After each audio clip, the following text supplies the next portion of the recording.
teman-teman, pada video ini saya akan menjelaskan mengenai konseling kelompok mulai dari pengertian, fungsi, tujuan, hingga keunggulan dan keterbatasannya.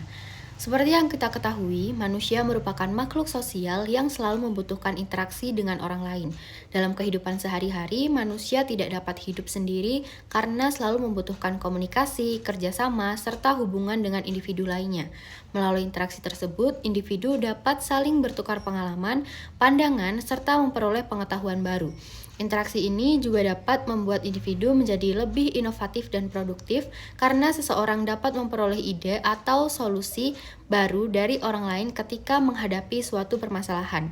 Dalam bidang bimbingan dan konseling, interaksi antar individu dimanfaatkan melalui suatu layanan yang disebut konseling kelompok.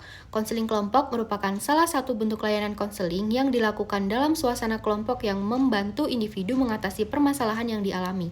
Konseling kelompok termasuk dalam helping profession, yaitu profesi yang bertujuan memberikan bantuan kepada individu agar dapat memahami dirinya, berkembang secara optimal, serta mampu menyelesaikan masalah yang dihadapi. Dalam konseling kelompok, anggota kelompok akan berinteraksi dan saling berbagi pengalaman. Melalui interaksi tersebut, anggota kelompok dapat belajar untuk berfungsi secara efektif, mengembangkan sikap toleransi, serta belajar bekerja sama dengan orang lain. Selain itu, kegiatan konseling kelompok juga memberikan pengalaman bagi individu untuk memahami berbagai perbedaan pendapat, sehingga dapat meningkatkan kemampuan dalam berkomunikasi dan bersosialisasi. Kelompok juga dapat berfungsi sebagai lingkungan pencegahan atau preventif.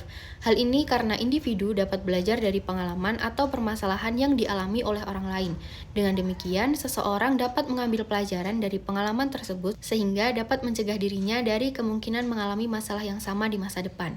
Selain sebagai lingkungan pencegahan, kelompok juga menjadi sarana untuk menemukan dan memahami diri sendiri. Dalam kehidupan sehari-hari, terkadang individu sulit menilai dirinya secara objektif. Namun, melalui interaksi dengan orang lain dalam kelompok, individu dapat mengetahui bagaimana pandangan orang lain terhadap dirinya. Hal ini dapat menjadi bahan evaluasi diri sehingga individu dapat memperbaiki sikap dan perilaku yang kurang tepat. Individu juga dapat disebut sebagai mini society atau miniatur masyarakat karena di dalam kelompok terdapat berbagai macam karakter, pandangan, dan pengalaman yang berbeda-beda.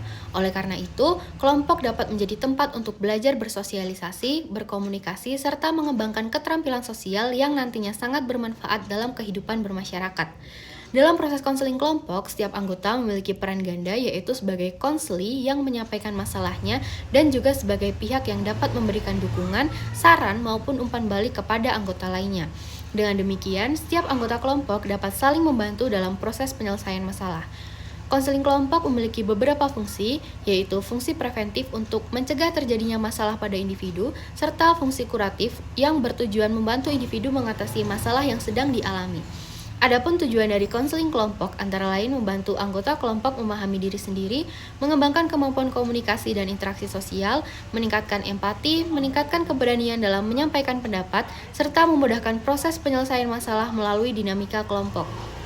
Dalam proses konseling kelompok juga terdapat beberapa faktor terapeutik, yaitu faktor-faktor yang dapat membantu proses penyembuhan atau penyelesaian masalah. Beberapa di antaranya adalah adanya harapan untuk menyelesaikan masalah, kesadaran bahwa setiap orang juga memiliki masalah, adanya informasi dan dukungan dari anggota kelompok, perasaan dibutuhkan oleh orang lain atau yang disebut dengan altruisme, serta kesempatan bagi individu untuk mengungkapkan perasaan atau yang dikenal dengan katarsis. Konseling kelompok juga memiliki beberapa keunggulan, yaitu dapat menghemat waktu dan energi karena beberapa individu dapat dibantu dalam satu waktu, memberikan kesempatan belajar dari pengalaman anggota kelompok lain, membantu mengembangkan keterampilan sosial, serta memberikan rasa memiliki dan dukungan dalam kelompok. Namun demikian, konseling kelompok juga memiliki keterbatasan seperti tidak semua individu cocok mengikuti konseling kelompok, kemungkinan munculnya ketegangan antar anggota kelompok, kesulitan dalam penjadwalan kegiatan kelompok, serta membutuhkan konselor yang terlatih untuk mengelola dinamika kelompok dengan baik.